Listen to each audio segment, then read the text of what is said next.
ఇది నిన్నటి వీడియో ఇది. సో మార్నింగ్ లేవగానే ఫస్ట్ ఇడ్లీ తెప్పించాం బయట నుంచి.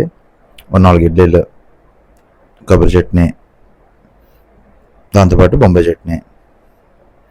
చట్నీలు అయితే అన్నీ బాగున్నాయి. అది అయిన తర్వాత అల్లం చట్నీ. సో మళ్ళీ అల్లం చట్నీ తిన్న తర్వాత సాంబార్ కూడా వేసుకున్నాను. బాగుందని చెప్పి ఇంకో ఇడ్లీ వేసుకొని 5 ఇడ్లీ మొత్తం కానించాను. అది అయిన తర్వాత సమ్మగా టీ తాగా. మళ్ళీ కొంచెం తర్వాత బాగుంటుందని చెప్పి మళ్ళీ కాఫీ తాగా.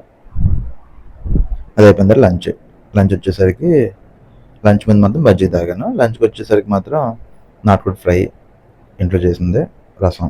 చాలా అంటే చాలా బాగుంది. సో స్వీట్ క్రేవింగ్ ఉంది, తిందామని చెప్పి చిమిడి ఇంకా బెల్లం వచ్చి తిన్నాను, జీడిపప్పు బెల్లం వచ్చి. అది అయిన తర్వాత ఈవినింగ్ బయటకు వెళ్ళాం.